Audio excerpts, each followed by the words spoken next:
Hello and welcome to Citizens Forum. This is being filmed on Tuesday, March the 10th in the Memorial Arena in Victoria, BC. The first part of Citizens Forum is always the Walter and Jack Show. Before I start, I'd like to thank the Shaw staff and our volunteer crew for making this happen. We're in the middle of a corporate media attack on anti-vaxxers. I'm now an anti-vaxxer, and the story seems to be that we don't get it, plus we're endangering everybody by not getting vaccinated, etc. I think the real thing is the corporations want to break down this fundamental right we've always had. They want the right to inject us with anything they want. That's the right they're fighting for. So can you believe the media on the issue of vaccinations? Well, I want to read something to you that suggests that they've lied to us for 20 years about the very important issue of cholesterol. And that one seems to maybe be coming to an end now. And if they lied to us for 20 years about cholesterol, which I think they did, knowingly or unknowingly, certainly somebody knew, then why in the world should we believe them on the next issue of vaccines? Vaccines are safe, vaccines are effective. I don't think so. If the science is out there, let's get it. Cholesterol was dangerous, right? Cholesterol had to be fought with billions of dollars, millions of people taking dangerous cholesterol-lowering drugs. So here's a story. It was in the Times columnist this past Sunday, written by a retired doctor, Dr. W. Gifford Jones. He has a column. I think it's carried in many papers across the country. I just want to read a few parts of it. A new study reported that those with higher blood cholesterol lived longer. This is contrary to everything we've been told for years. The Scandinavian Journal of Primary Health Care reported research that will shock millions of North Americans who ingest faithfully cholesterol-lowering drugs. The Danish study analyzed the cholesterol level of 120,000 adults in Denmark. They discovered that men aged 60 to 70 with high levels of blood cholesterol showed a 32% decreased risk of death. Women with high levels of blood cholesterol showed a 41% reduced risk of death. Now, I don't know exactly what that means, but to add even more injury to the killer cholesterol theory that we've been told for all these decades, these researchers also discovered that higher levels of LDL, the dreaded bad cholesterol, high levels of LDL were also associated with a decreased risk of death. Even more astonishing was the fact that low cholesterol in young people was linked to an increased risk of dying. This isn't the only report that has contradicted the widely held belief that we should all strive for lower and lower cholesterol levels. For instance, in 1994, a study, Dr. Harlem Krumholtz of the Department of Cardiovascular Medicine at Yale University reported in 1994 that old people with low cholesterol died twice as often from heart attack as did old people with high cholesterol. So low cholesterol dying at twice the level of high cholesterol. So we look back upon this. At the end, he says, he goes on with more studies. I mean, this is ridiculous. And at the end, he says, I believe history will show that the use of cholesterol-lowering drugs is the most unethical and most dangerous experiment that has ever been conducted on millions of unsuspecting people. And who conducted the experiment? The drug companies, with the full support of the media, who certainly never reported the truth until 20 years later. And who knows what the truth is? But certainly it was an all-out assault. Take these drugs, which have side effects, and now, 20 years later, get vaccinated. It's safe and it's effective. I say the media has proven, in this case, that they cannot be trusted. Same with the doctors, the same with the public health officials. So let's be very careful before we believe them on vaccines. Yeah, and let's point out who the other collaborators are. You'd be the chief medical health officer, all the medical health officers, Health Canada, and the Ministry of Health. And you'd have to ask yourself, okay, who are those guys really working for? You know, what is their purpose? You know, time after time, Jack, we see these sort of things coming out. Just as you're talking, I mean, I wrote down asbestos. Asbestos was supposed to be this wonderful, wonderful product, and we now know it's deadly. And the exposure to asbestos causes permanent lung damage from the very first exposure. Back in the 60s, I remember when pregnant women were given thalidomide to alleviate some symptoms of their pregnancy, and almost 100% of those children were born with deformities.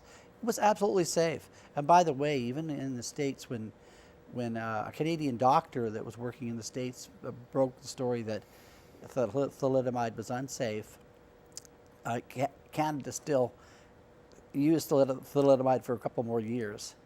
So, I mean, what was that all about? And of course, lead in paint. I mean, we can go on and on and on. They found out lead was dangerous in 1925. It took 50 years to get lead out of gasoline. So, And now it's in lipstick. They yeah, put lead so, in lipstick. so who are they working for? What are they, are they really taking care of us?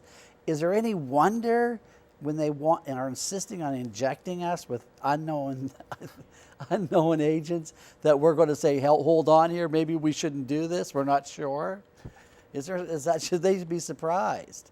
But they're trying to beat us down. I mean, so it's the argument over and over in the media that you're endangering others if you don't get vaccinated. You're endangering others. I mean, what? As if the media cares about anybody. Yeah. Others or, I mean, that's maybe the biggest lie of all. They don't care. This is propaganda to sell vaccines and more to like subjugate or control us. So that's what it seems to me. I mean, maybe well, the I'm pharmaceutical industry is massive, and the profits to be made on these types of products for immunizations and vaccinations is just enormous. So the motive to make money is just beyond what you could believe, and I think that's what most of the reasons are, that they can simply force us to buy this stuff, and take it. And on the cholesterol thing, Jack, I'm going to have bacon and eggs for breakfast tomorrow morning.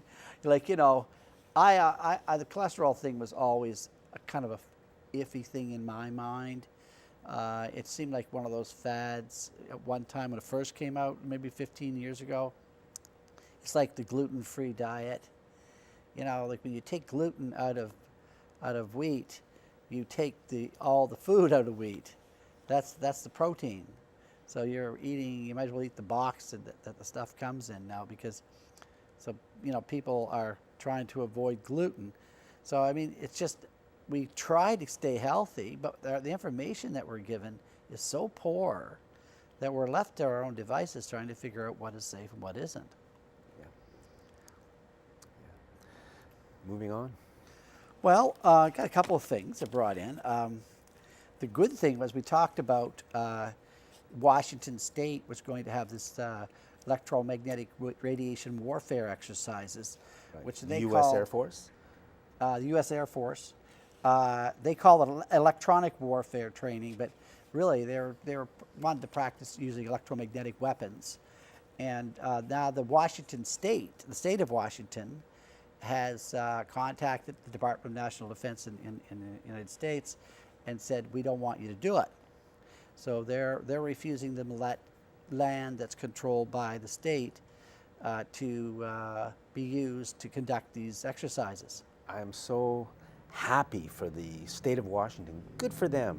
Good for them for standing up, because the people of Washington in the area absolutely did not. I think they were terrified by this.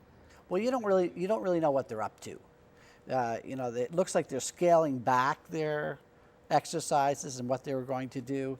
And a caveat at the end of the article was that in an earlier version of the story, they incorrectly described the Navy proposal to use mobile electronic emitter trucks to train pilots of air jamming planes. And then they say pilots would be trained only to detect electromagnetic signals, not detect them. So part of this electromagnetic warfare is that you send out a signal and they jam your signal or destroy the equipment in which you're sending the signal. And now the U.S. Navy is saying, oh no, we weren't going to do that. We were just going to be detecting them. So because we really don't have any way of checking anything. Yeah. These sound like fairly powerful weapons to be able to be doing that. I mean, you would think that's fairly significant amounts of electromagnetic or various radiations being sent out. Well, they have the ability to send out astonishingly powerful signals into space. There's patents for this. The U.S. Navy has these patents. Remember in the Star Wars, way back in the 80s, the Reagan Star Wars, when they were shooting satellites out of the sky, they were shooting electromagnetic beams at these satellites. And the technology's only improved over the last 30 years. And anybody who's ever read Angels Don't Play This Harp, which is another huge array of antennas in Alaska, which they were using for a weather modification and things of that nature. And they have patents for this. This is not science fiction. They have the ability to do some pretty major damage to the environment. Now, if you looked at the natural environment, especially in the water with the whales and all the marine life, the very, very delicate systems in the ocean, and the Navy is famous for using sonar and very, very powerful type of radar in the water, and this is devastating for these types of creatures. So they have a history, and of course, think back a little further, and they used to explode nuclear weapons in the ocean. So I mean, they don't have a lot going for them in credibility. But this is good news. Hopefully, the Washington State sticks to their position and not allow them to do it. And it gets back to that same issue that I think this program is mainly about, which is that these people are out of control. They're out of our control. I mean, I don't know if anybody wants this kind of crazy stuff to be happening, but there are some very powerful people who make it happen. So, Bill C-51, National Day of Action on Saturday the 14th, Saturday, March 14th. Hopefully something will happen. I think lots of stuff is going to happen. I went to a talk about Bill C-51 sponsored by the NDP, learned a few things. I'm worried about Bill C-51. It seems to be basically you're creating a secret police force. You're creating like the German SS, the famed SS of World War II, because you're giving people some huge power to essentially break the law in order to do what they're told by their political masters. So, I mean, personally, I'm very nervous about Bill C-51. It's getting very little coverage in the media. Today there was some stuff on CFAX, and today is March the 10th. CFAX reports that, this is on the 8:30 a.m. news when I got up. This is what CFAX said. Jihadis have declared war on Canada, and this anti-terror bill is needed to stop them. And it also throws in a side story that people who think that environmentalists or people who want democracy or people who want to eat healthy food are going to be targeted by this bill, they shouldn't worry. That's what CFAX reported. And I don't want to pick on CFAX because it's the entire media is like this. And we've got to somehow get around, because a lot of people believe this stuff. Well, you know, and there's not a chance for the public to talk to each other. The media is not there for us, the public, for discourse, really. It's just a straight ahead line. You know, remember back when the Nazis, they had they had like the Committee for Public Safety or something, and that was the start of the brown shirts, and they would march the streets and start beating people up, and pretty soon they were attacking the Jews and all that. And there was always the scare that something awful was going to happen. And you know, that's what they're whipping up right now. It is such a pack of lies and nonsense. And especially when we're talking about this poor couple that are being tried now for this so-called terrorist act, when they're this bombing.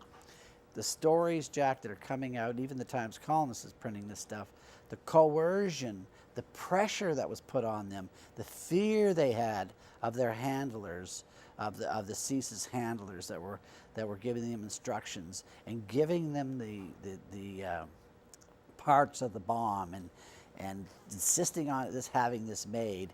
Now, these people have a history of psychiatric illness. Both were profoundly addicted to hard injection drugs.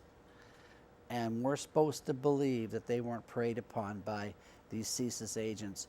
And this is an abomination of everything that's good about society, about Canada.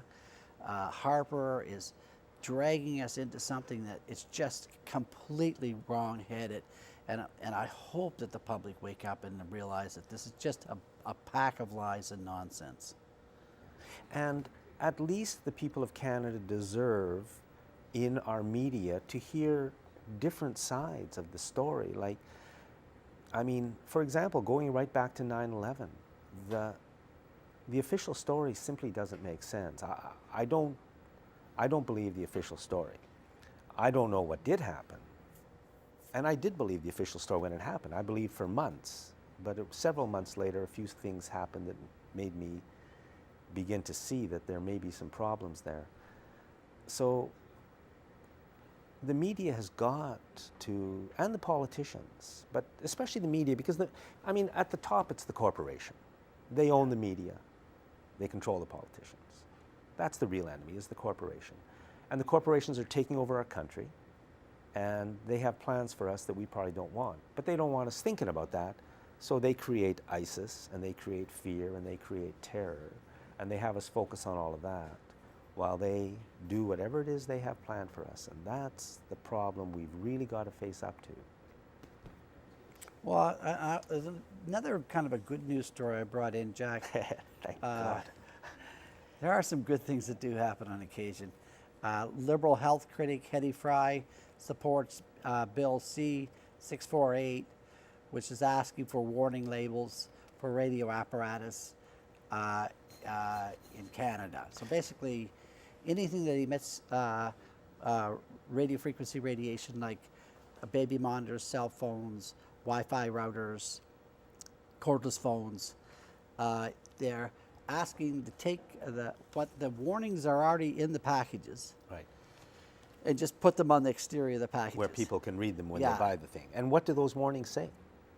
Basically, it tells you that if you don't use these devices correctly, they could harm you. Well, is it possible to use them, even if you're using them correctly, aren't they Well, going that's to another harm whole you? topic of discussion, isn't it? It's like cigarette smoking. Yeah, I don't think, like cigarettes, if you use them as instructed, they'll kill you. Well, won't this stuff? Well, possibly. But the thing is that there are degrees of harm, and if you, if you are too close to a router, or even too close to a cell phone, which it's hard to believe, they tell you to hold it 1 inch from your head and not to store it in your pocket and all sorts of things. And anyway, this is great. This is Terrence Young, is a federal Conservative member of Parliament, who's brought this forward as a private member's bill. It's a great initiative, and all parties are supporting it. We're not really sure if our local federal members of Parliament are supporting it or not, but hopefully they'll come on board and support it. We talked months ago about a bill being brought forward in Parliament by Conservative member of Parliament, I think his name is Michael Chung, and it was about democratizing the political parties. Now, that bill has passed. Yeah. I don't know anything about it. There hasn't been anything about it in the media, although I did hear one thing, that it had passed. It had been changed a bit, but maybe something good has happened from all of that. Yeah. Price of gas went up 20 cents a liter. I mean, is that outright theft or not? I mean, Yeah, the price of oil is still like $40 a barrel. Price of oil hasn't changed. Price of gas went up 20 cents a liter. And nobody says a word for the people of Canada. Nobody says to the companies, no, you can't do this. But, you know, here we go, 20 cents a liter extra. Canada's housing policy, high prices, huge profits for developers, and especially land-holding companies. I would say a lot of low-quality housing is being built. You sort of see a lot of housing. What's the quality? Well, you know, I would say, yeah, the quality is not that good. I think there's a whole lot of things we could be doing with energy efficiency that we're not doing. There's very few serious inspections in a lot of trades. I've heard these high-story glass condos are a problem because the building shifts and the glass begins to lose its seals and it becomes a huge problem. Do you know? Have you heard anything about that? No, I don't know about that. Anyways, that's our housing policy. High rents, high mortgage costs. They've turned our homes and houses into a business. People invest in Canada's housing market. You know, we can do better. And again, we just need the democracy and we need the media to give us the leadership to start moving in those directions. We've got 30 seconds left. Well, I didn't bring anything else in with me, okay, Jack. Let's see what I got written down here. Oh, anti-bullying day. You know, to allow Christy Clark and people like that to be leadership people on anti-bullying day is completely insane because Christy Clark is the biggest bully in the province. She's put thousands of smart meters on on people's who don't want them. She enforces policies that make tens of thousands of BC children live in poverty, and we celebrate her as not the bully. We're out of time. Walter, thank you very much. Always a pleasure, Jack. Thanks for watching this segment of Citizens Forum. Welcome back, folks. This is segment 2 of Citizens Forum. I have with me today Francis Litman. I'm going to read a few things about Francis just so that we get it all in. Francis is the coordinator and founder of the Creatively United for the Planet Festival, an international award-winning photographer, and a 2012 Capital Regional District EcoStar Community Leadership Award winner. And now Francis is the federal Green Party candidate for the newly formed federal riding Esquimalt, Sooke, and Saanich. So anyway, welcome to the show, Francis. And I think I'd just like to go through your CV a little bit here because it's so impressive. So basically, what led you to form the Creatively United for the Planet Festival?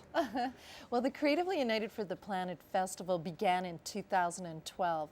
And it began really because I felt a strong sense of despair of what was going on. I had been donating money to a number of environmental charities, and the mail just kept coming in that there was still another forest being cut, and our oceans were becoming more acidic, and we were losing species, and all these bad news, newsletters were filling up my inbox and my mailbox, and I thought, well, I can't give any more money, so what can I do? And I thought, I think it's going to take a movement. And so Creatively United for the Planet was born, and it was just bringing that despair into action and feeling like I was actually maybe doing something that could make a difference. It's fantastic. I think from where you're coming from there, I can see where, you are also an award-winning photographer, and you've had a career in that industry and working for the media. So I think you've probably seen a lot of stories over the years of things that were happening and really thinking that, it would be nice to see things happen in a different way. Absolutely. Having worked in media for so many years, I got to see behind the scenes, as you do, I'm sure. And that was the days before the internet. So that really it was the news wires that were feeding the information to the news sources. Yeah. And the only people who had access to that were the media people. So I saw that there was a lot of news that didn't get published, and what I saw concerned me. Yeah, and you took a lot of great pictures of it. Oh, thanks. Now, Yeah. I know this. You are also coordinating a festival, That's coming up on, what is it, April 26th? April 25th and 26th. Yeah. It'll be at the English Inn, which is a beautiful treed 5-acre property. And it's a free festival. It's open to the public. And it brings together all the people in our community to celebrate innovation, artistry, music, and learn more about what we're doing, what everyone's doing. As far as bringing Earth Week to life, because it is Earth Week. April 22nd is Earth Day, but we're extending it by making it an Earth Week festival. Now, will there be also any workshops or any lectures or anything like that going along with that? Oh, there'll be all kinds of things happening. There'll be short films and documentaries being shown. There's a number of not-for-profit organizations taking part that have a lot of interesting information to share. There'll be electric car and electric bike displays. There will be talks, there will be some workshops, there'll be photography, there'll be by world-class people like Garth Lenz. I don't know if you're familiar with Garth, but his work will be on display, as well as a number of other photographers. We're bringing people in from all over the world, actually. Speaking of photography, perhaps you should hold up your book here. Oh. This is the Stepping Into Nature book. This was produced with Rock Heights Middle School. It documents almost a year-long project where the Creatively United team, which is myself and a number of other creatives, got together with Rock Heights Middle School, which is in Esquimalt, and helped them green their school. We found out they were the last school in School District 61 to even have recycling in place. So the thought was, well, how can we get these kids excited about nature and get them inspired to maybe recycle? So some of the things we did were take them to the Heartland landfill, have them look at the situation of garbage and realize that this once was a pristine lake and we have to make some wise choices, otherwise we're going to be filling in another lake. We interviewed them on that experience. We got them looking through our cameras. We have a videographer on our team who videotaped the project. We have a world-class cartoonist who also got them interested and out in nature using drawing skills. So we did a little bit of everything, and the book documents that. That's fantastic. And I think Robert Bateman was talking about the nature deficit, or was David Suzuki? Oh, I think everyone's been talking about the nature deficit disorder. Absolutely, Last Child in the Woods. And that kids are now spending 8 hours a day in front of computers versus being out in nature. And I love this photo in particular because there was a magic moment where this child was, had been running around, and I just managed to capture this where he just stopped. There's his cell phone in his hand, and he's taking a breather. And it's like so many kids, if you ask them where they're going to find their place of peace and quiet, it's in nature. It's not on their computer. Well, it's real, and I mean, it's just wonderful, and that was such fantastic photography. Is that book actually available for people to purchase? Well, it's not available for purchase in this size. It'll be at the festival in a smaller size, but it is in the public library system. So Esquimalt Public Library and the Downtown Library has 2 copies of the book. It's with the Township of Esquimalt and Esquimalt Parks and Rec, who are also sponsors of the book and of the project. And you were saying how many hours a day kids are in front of screens? 8. 8 hours a day. So it's like a full-time job. Can you believe it? The stress of that. It's unreal. Like, we've got to get back to what matters. When I answer my email and I'm stressed out. I hear you. So I mean, it's really, really rough. But anyway, I'm going to ask you a few questions because I know you're now the candidate for the Greens in the Esquimalt newly formed Esquimalt riding. Yes. And I see this person, and you're young and you're intelligent and you have your health. Why would you ever want to get involved in politics? Well, a lot of people ask me that. In fact, it's like I've had 25 years as a professional photographer. I've had a great business. But really, Creatively United started 4 years ago, and it's now the Green Party is an extension of that. Yeah. And if 4 years ago the Green Party is where they are now, I probably would never have started Creatively United. I would have probably been more involved with that and been in politics a lot sooner. Yeah. Yes. I know that you're a great fan of Elizabeth May, and so am I. Absolutely. I'm unabashedly supporting Elizabeth in almost everything she does. She brings so much to the table. She does. And she's just very wise. And I think the fact that she's drawing people like you into politics is something very refreshing. It's new. Yes. It's not business as usual. You know, Absolutely not. we can. There's things that can happen and change, and as we've seen in the recent elections, several mayors have changed positions in the last few months, and I think there's that sort of thing can happen, and there's a lot of great energy going on. So anyway, I want to ask you, why do you think the environmental protection through community connection is a key ingredient in stabilizing our economy and our society? And how does this, how do you think this festival is going to bring those messages to the public so they can kind of catch on to this? Well, I really think what people are starting to realize and have to realize more is that by very virtue of the fact that we breathe air, we drink water, and we eat food that comes from the ground, that we're all environmentalists at heart, but we don't know that. And anything to do with the environment, like if you like the environment, it's been given a bad rap for a long time. And less than 3% of all charitable giving goes to the environment. I mean, if that doesn't tell you, like, who's looking after the environment? I mean, it's those of us that care, right? And I think the very reason for that is that, well, we've been distracted thinking that the environment is, like environmentalists are terrorists and environment is not cool and all those things. In the meantime, it's been stolen from underneath of us. I mean, 98% of Canada is owned by Canadians, but yet 86% of it is being used by corporations without a lot of public knowledge or consent. I mean, it's moving into our national parks. Our waters are being poisoned. I mean, we know what the problems are now. People are becoming more aware thanks to the internet. So the environmental, protection through community connection piece, that's vital because we've got to come together as a community if we're going to safeguard what is rightfully ours. Yeah, I think too, it's a lot of people are concerned about the environment, and there's a lot of, it's almost like learned helplessness because the messaging we're getting from the mainstream media is problems, problems, problems, not really much on the solution side. And they're not giving us a chance to become engaged. And also, I mean, maybe I'm on the soapbox now, but you and I would think a lot similarly in this way that, if we get together and just talk about these things, absolutely, we can work out a lot of the problems. And we don't have to worry about what ideology people may think they have. The problems are there and we can solve them without...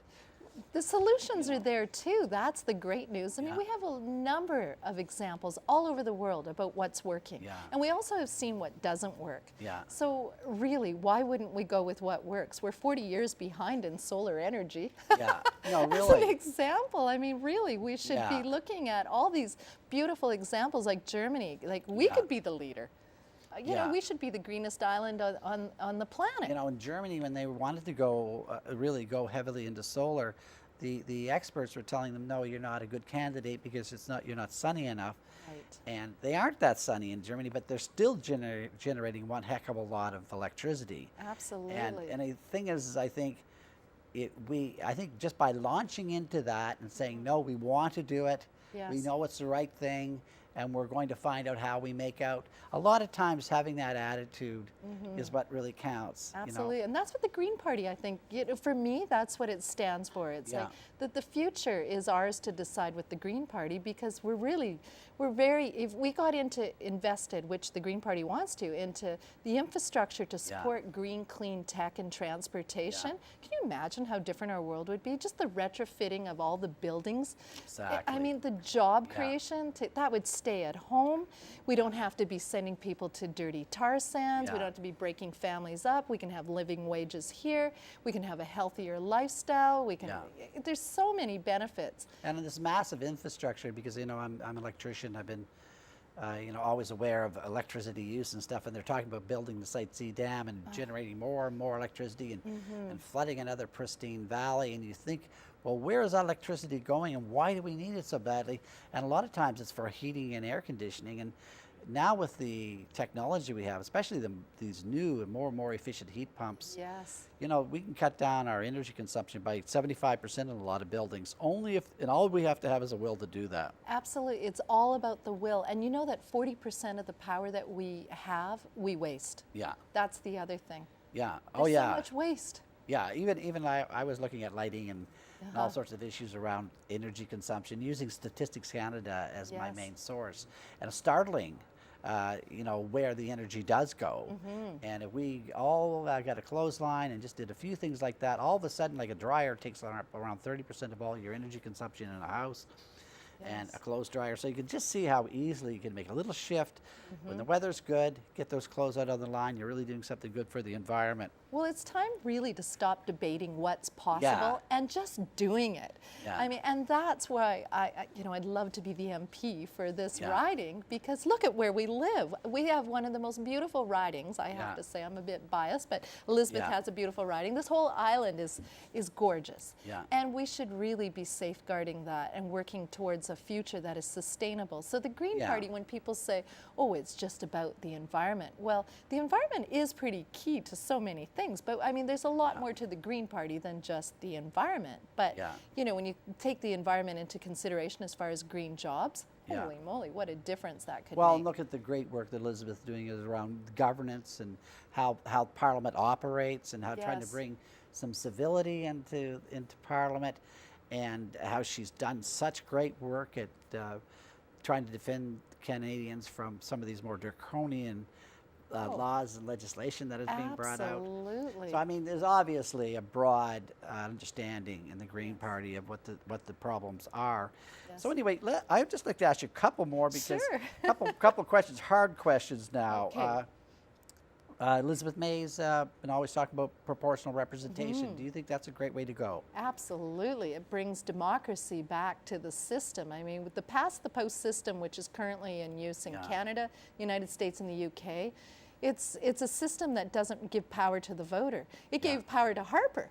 That's the That's system right. that gave 100% power to Yeah. Harper with a 40% so-called majority government. Yeah. I mean, that's ridiculous. So it makes Yeah. people, having proportional representation, which we firmly believe in, it makes governments accountable. It makes parties having to work together. It gets rid of partisan politics. Yeah. It can, in Europe, there's plenty of examples of how well it's worked, and it makes you represent your constituents better. Okay, you've answered about 5 of my questions already, so I'm not going to ask them. But I guess when it gets right down to it, I mean, politicians get elected, they get 4-year terms. Everybody likes to see something get changed while they're elected. What if you were to get elected? What are kind of the things that you would like to see happen, and laws and legislation that would at least get debated in Parliament and things of that nature? Well, proportional representation, still on that subject, Yeah. is a very good one. Do you realize that last election the Greens had 3.9% of the vote, Yeah. which would have represented 12 seats, Yeah. which would have been, official party status. This time around, there's 9% of the national poll, or 9% national polls are showing 9% of the vote Yeah. would go to the Greens, which means over 30 seats. Yeah. Well, that's about it. Wow, that went fast. I know, and I'd love to have you back. You're just starting in. I know you're so busy doing this festival and all that, but after that, you're going to yes. get into this campaign. Absolutely. And I'd love to have you back and find out how you're making out, and watch how you progress into the election. Thank you. Very excited. Okay, it was wonderful. It was great. It was a great pleasure to talk to Frances today, and that's it for this segment of Citizens Forum. Welcome to segment 3 of Citizens Forum, being filmed on Tuesday, March the 10th. I'd like to thank our volunteer crew and the Shaw staff that makes it happen. Our guest in this segment is Heather Bauer, and we're going to be talking about what I think is a very important issue, climate change. So, Heather, welcome. Thank you. And how serious is the problem of climate change? How serious is the problem of serious? climate change? It depends on when you live, I suppose, and how long you live for. Okay. But climate change is very serious, and I think most people around the world are starting to really see some impacts, which is making it more tangible for them. For the scientists, though, it is way more serious than we've experienced to date. And it is the topic of conversation for governments around the world, and it should be the conversation at pretty much every dinner table. But it isn't, and it seems to be way down on the importance scale. I mean, we've got ISIS to deal with, plus we've got the Vancouver Canucks who we'll have to follow. Well, they're important. They're important. And you know, if you follow the media, those are sort of the two big issues. You never really hear about climate change, except you hear that it's not really a problem. So, question two: why isn't this a bigger and more important issue? I mean, yeah, it's a good question. So, I have to say I'm a climate geek, right? I mean, I worked for government on this issue for 5 years. I studied it in university. I've been paying attention to the matter for a very long time, and I understand the science and I understand the social science behind it. And when I see something on the news about climate change, I get really excited because, oh, great, they're talking about it. But you're right, it doesn't get spoken about that often. And there's a few reasons for that. One is all the competing things that people like to talk about and what sells newspapers and ad spots and those sorts of things as well. But climate change has some really interesting things about it as an issue. And first of all, it's not in your everyday, right? So you're not thinking about when you're going to go watch the climate change game like you would be the hockey game, right? This is somewhat distant. It's a little bit in the future. It is starting to happen now, and it has been happening, but it's not as tangible and it's not as impactful to everybody's day-to-day. And then the other piece to that is that we do still have a movement of denial, which is seeding doubt about the science of climate change, and everybody wants a reason to think that everything's going to be okay. And that group of people, they want everything to be okay. They don't want to have economies crumble. They don't want to have to ask people to stop buying things. They don't want to change the way that they're making millions. That's really what we're talking about. We're talking about economies crumbling. We're talking about some very, very serious problems. Not even if, I think we can say when, and not even when, because it's happening now. So here we are. I mean, me personally, I fault the media. I think the media has done a disgraceful betrayal of us over the past 30 or 40 or 50 years because they never talk. I mean, I first heard about climate change maybe 30 years ago from somebody who I respected, and I began to follow it, and I was surprised there's nothing in the media, and then there began to be denial, and then and even now, as the forests are burning and the north is melting, it's not a front page story. So and then the politicians are another problem. And I'm sure, you know, human nature, as you say, we don't want to do anything. Change is hard. Change is hard. But we're going to have to be changing. Yes. Wouldn't it be smarter to, like here on the island, why don't we have rail going up and down the island? And why don't we have a clean, comfortable public transit and those kinds of things? Yeah. And I think it comes down to being practical as well. So if you talk to local politicians who are, in fact, in British Columbia, about 45% of our emissions are under the jurisdiction of local government, right? So local politicians are the ones having to think very heavily about how do they change the way that their communities look to reduce emissions. And it all takes money, and that money impacts the everyday person trying to feed their kids, right? So it trickles down to an immense number of questions that we have to answer and problems that we have to solve that complicate the already challenging world we live in, which is fast-paced. There's so much information. There's terrorism. There's a lot of things to consider. So I'm not making any excuses for them, but we do have to consider that in the context. So giving decision makers, giving local governments, giving policymakers, academics, and then people, everyday people that are not thinking about this stuff for a living, ways to make a difference, ways to change their lifestyle, and then also to accept that change is coming, because that's actually going to be a grieving process for us. It's actually going to be really hard for us to come to terms with the fact that, you know, we're not going to have that favorite beach. I mean, who loves Whitty's Lagoon on the island, right? Like, I grew up on that beach. That beach is not going to be around forever. And probably in the next 100 years, we'll see some dramatic changes to those types of landscapes. And and storms and changes in growing of our food and changes in disease and changes in storms, drought. We're seeing, I mean, we've never had a winter like this that I can ever recall. And meanwhile, on the East Coast, they're having absolutely crazy weather. A couple of days ago, it was warmer in Saskatoon than it was in Memphis, Tennessee. Yeah. So, I mean, that's happening. What can we do to move forward on this politically? I mean, to really start to move forward and make something happen. Well, it comes with having leadership that's willing to accept that there needs to be change made. Okay, we got Christy Clark and Stephen Harper. Yep, so, you know, they have to be willing. And I can't speak to whether they are or ever going to be. You know, we've got policies in BC that are actually world leading and impressive. But going forward, what happens is we get to a place where the public really starts to get over that threshold of the majority being sort of ambivalent, you know, it's not important, or yeah, somebody else is dealing with it. The majority of the public has to feel the urgency around the matter and to call for that to be recognized by our leaders, right? We do and we don't. I'd say, you know, a lot of people will go, oh yeah, that climate change, that's a big deal. Someone's dealing with that.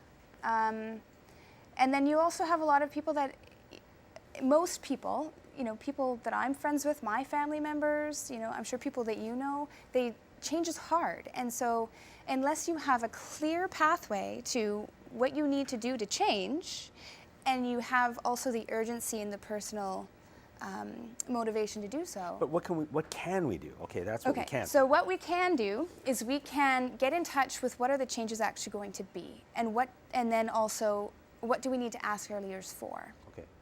So one of the projects that I work on is called the King Tides Project. And the King Tides Project is an international now project, started in Australia with the Australian Green Cross.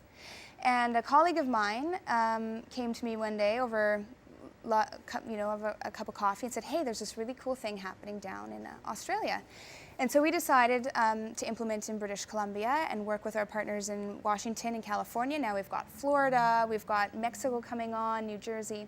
And essentially what this project is it's raising awareness of sea level rise. And we do that by something that's quite practical. In the wintertime, we have extreme high water levels due to high tide. And it shows us where on the coastlines are we vulnerable to sea level rise. So if you imagine the highest tide of the year, that's usually like January, February, when you see, you know, the water line at the inner harbor right at the pathway, that will be future average water level. So then imagine high tide on top of that. So what we do is we ask citizens to go out and take photographs of this at that time of year. And what that does is it makes the problem real. Because we don't have that level of sea level rise right now, but in the future we will. So. Well, I heard on the radio a couple of weeks ago, it was out, I think in the Souk area. I'm not sure exactly where, I may be wrong on that. They've changed the bylaws to not allow future building onto places where homes are now built. So that means the people who are living there now and who own land there now are suddenly, as you say, they're underwater. Yeah. They don't have that beach anymore, and of course it impacts their property values, and people are furious. But it just kind of came and went. And that's exactly the challenge that they're having in Florida right now, where you have government saying we're not going to talk about climate change because it's scaring people and they're going to be furious, right? That's not what politicians want. They don't want to make people furious. That doesn't look good on the books, right? So, but we have to be realistic about this. It's happening. It is going to happen. So getting people in touch with reality will change the way that we spend our money, will change the way that we value land. 2015, and very few people are in touch with this reality because it's coming at us, and as a nation, we're probably the worst in the world, or one of the worst in the world. Some people would say that. And as individuals, my God, I mean, just look at our transportation system, all based on cars. It's completely insane and can't go on, and yet it does. And I don't fault people for this. It's the leadership that won't allow change to a better and good, quiet, safe, clean, efficient, comfortable public transit system. That's what we need. But until we get that, people are going to drive their cars. Yeah. What can we do to use less?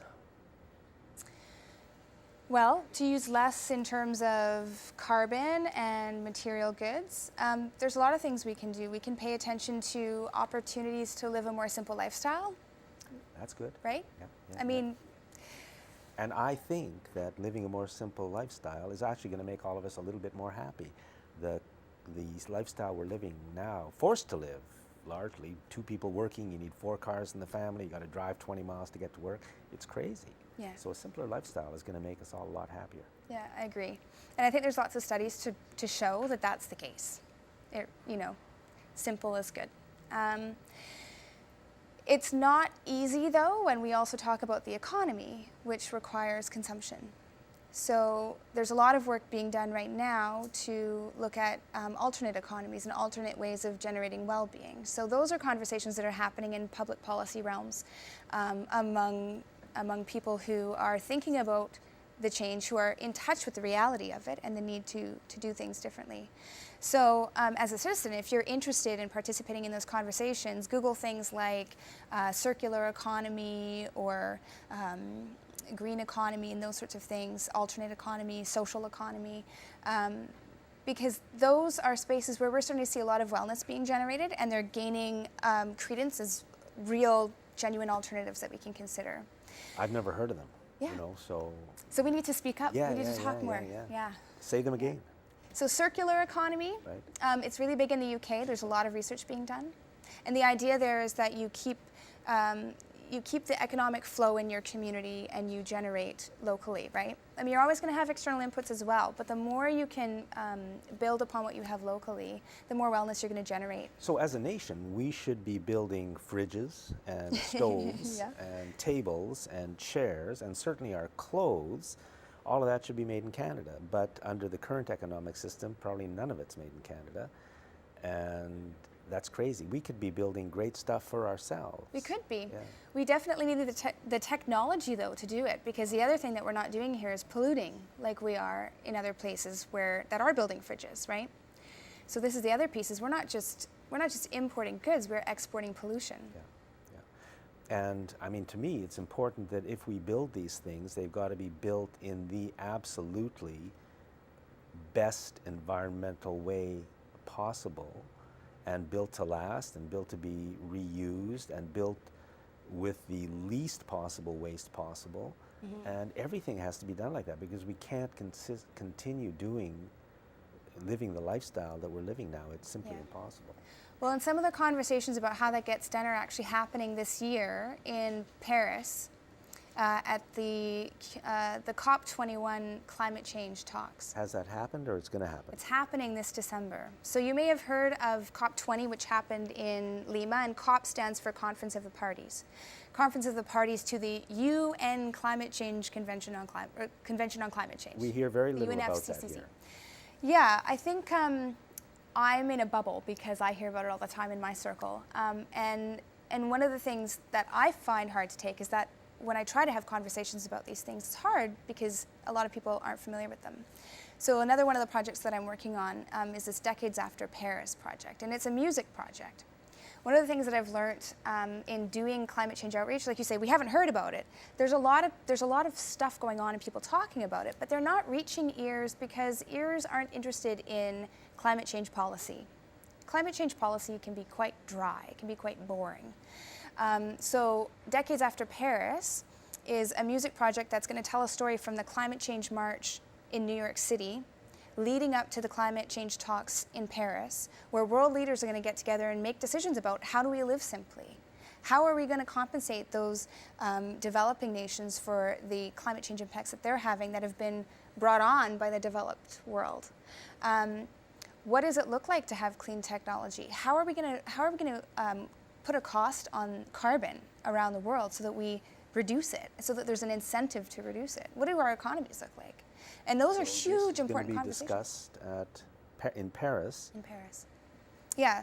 So that's where sort of this real central space for citizens to pay attention to. It's all going to be happening. And if you're interested in carbon, if you're interested in transportation, if you're interested in food security, all of those conversations are going to be happening at that international level and around it. So our organizations like David Suzuki Foundation and 350.org, and then you've got the World Resources Institute, all of these think tanks that are talking to public officials, that are talking to leaders about what they need to do, are paying attention to Paris and preparing for it. And if you go onto social media and you look up COP21 or Paris 2015, or Google 350.org, you will find a ton of information about that. Information's good, but it's not enough. We need to motivate people, and people need to feel the urgency as well as have access to the information. So if you're interested in what I'm doing on the Decades After Paris project, we're not the only ones working on a creative way to bring people's attention to this. There's lots of other artists doing this, and it's fabulous to see. But that is what I believe, as a climate change communicator, is actually going to start to bring people into the conversation. And to fix that problem that you've raised several times, which is we're not hearing about this, we don't know what's going on. Well, it's largely because we're busy watching the hockey game, or we're listening to popular music. It's largely because the hockey game is on, and this isn't. We can't listen to this even if we want to. The media, like CFAX here, which is the municipal arm of Bell Media, the largest media company in the country, I think. From 6 o'clock to 12 o'clock, 5 days a week, Monday to Friday, they have sports from 6 to 12. So people get home after work. If they want to know anything about climate change, they ain't going to find it on the largest radio station in the city. You're not going to see it on CTV. You're not going to see it on CBC. You're not going to see it on Global. You won't read about it in the newspaper. So, I mean, to me, there's this blanket of just, I mean, it's big business. They don't want us changing. They'd rather see us die, as long as they think they can escape. So that's what we're up against.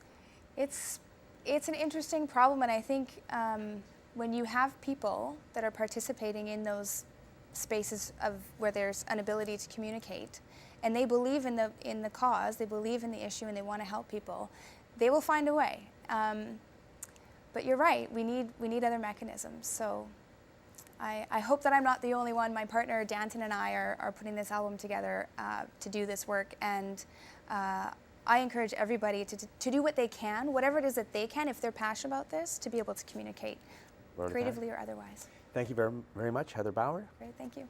And thanks for watching Citizens Forum. Remember, climate change, it's coming.